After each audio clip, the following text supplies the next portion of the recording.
Bismillahirrahmanirrahim. Assalamualaikum warahmatullahi wabarakatuh. Allahumma sholli ala sayyidina Muhammad wa ala ali sayyidina Muhammad. Teman-teman mahasiswa yang dirahmati oleh Allah, baiklah pada pertemuan keempat ini kita akan mempelajari tentang Bank Pembiayaan Rakyat Syariah atau BPRS. Jadi BPRS ini bentuk badan hukumnya adalah Perseroan Terbatas atau PT. Kemudian BPRS ini merupakan salah satu badan usaha milik daerah atau BUMD. Jadi BPRS ini berbeda ya dengan BUS atau Bank Umum Syariah. Kalau BUS itu milik BUMN, tetapi kalau BPRS itu milik BUMD. Kemudian di sini peraturan Bank Indonesia atau PBI nomor 11 garing 23 garing PBI garing 2009 tentang Bank Pembiayaan Rakyat Syariah.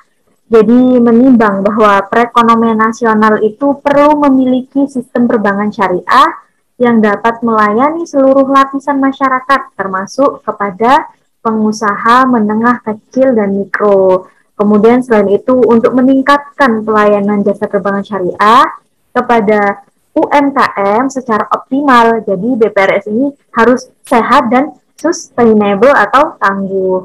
Jadi menurut PBI ini, BPRS merupakan bank syariah yang dalam kegiatannya tidak memberikan jasa lalu lintas pembayaran.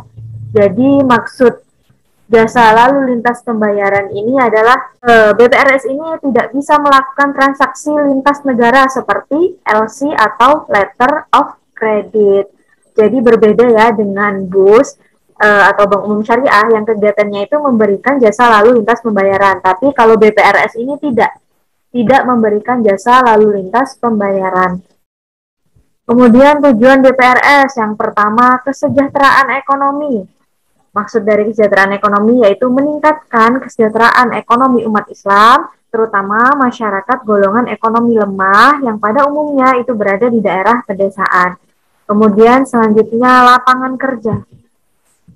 Jadi lapangan kerja ini menambah lapangan kerja terutama di tingkat kecamatan sehingga dapat mengurangi apa? Arus urbanisasi. Jadi mengurangi pergeseran populasi dari daerah pedesaan ke kota. Kemudian ukhuwah Islamiyah. Ukhuwah Islamiyah ini berarti membina semangat ukhuwah Islamiyah melalui kegiatan ekonomi dalam rangka apa? Meningkatkan pendapatan per kapita atau menuju kualitas hidup yang memadai. Nah, di sini ada pasal 27 tentang produk dan jasa BPRS. Yang pertama bentuk simpanan meliputi wadiah. Nah, wadiah ini berarti titipan. Ada dua ya wadiah itu, wadiah yad domanah dengan wadiah yad amanah. Sudah pernah dijelaskan sebelumnya. Kemudian ada deposito mudharabah atau deposito berjangka. Berjangka ini dari 1 bulan, 2 bulan, 6 bulan, sampai 12 bulan. Kemudian pada penyaluran dana, di sini ada akad jual beli seperti murabahah. Nah, berarti murabahah ini di mana penjualnya itu menyebutkan berapa harga pokok dan keuntungannya. Kemudian ada istisna, berarti jual beli di mana pembayarannya itu bisa di awal, di tengah, atau di akhir. Kemudian ada ijaroh. Ijaroh ini berarti sewa. Dan yang terakhir ada salam, yaitu jual beli di mana pembayarannya di awal. Kemudian ada bagi hasil, ada mudharabah, sama ya. Mudharabah ini ada dua macamnya, yaitu mudharabah mutlaqah dan mudharabah muqayyadah. Ini akad kerjasama. Begitu juga dengan musyarakah.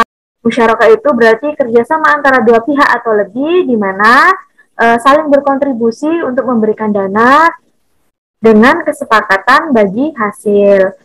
Kemudian pembiayaan lain seperti rohan. Rohan itu berarti gadai. Qard itu berarti pinjaman tanpa bagi hasil. Selanjutnya di sini ada SK Direktur DI nomor 23 garis miring 36 garis miring KEP garis miring DIR garis miring 1999, yaitu tentang kegiatan BPRS. Jadi kegiatan BPRS ini lebih terbatas ketimbang BUS ya. Jadi dibanding Bank Umum Syariah, kegiatan operasional yang dapat dilakukan BPRS itu lebih terbatas. Kalau BPRS Syariah ini tidak diizinkan untuk menerima dana simpanan dalam bentuk giro sekalipun ya, karena hal itu dilakukan dalam bentuk wadiah. Begitu juga BPRS itu dilarang untuk melakukan hal-hal berikut. Yang pertama, melakukan kegiatan usaha valuta asing. Jadi, dalam BPRS itu tidak ada namanya produk soft atau jual beli valuta asing. Kemudian melakukan penyertaan modal. Dalam hal ini, penyertaan modal berarti penanaman dana bank dalam bentuk saham pada perusahaan yang bergerak di bidang keuangan atau jenis transaksi tertentu yang berakibat bank itu memiliki saham di perusahaan yang banyak di bidang pada perusahaan yang bergerak di bidang keuangan. Jadi BPRS tidak diperkenankan untuk melakukan penyertaan modal. Kemudian yang terakhir melakukan usaha peransuransian, di mana hal ini BPRS itu tidak diperkenankan membuka produk asuransi sendiri. Tetapi BPRS boleh ya bekerjasama dengan pihak asuransi, tapi tidak boleh membuka produk asuransi sendiri. Nah, ini yang terakhir tugas kalian ya. Silahkan dikerjakan bagaimana perkembangan BPRS di Indonesia.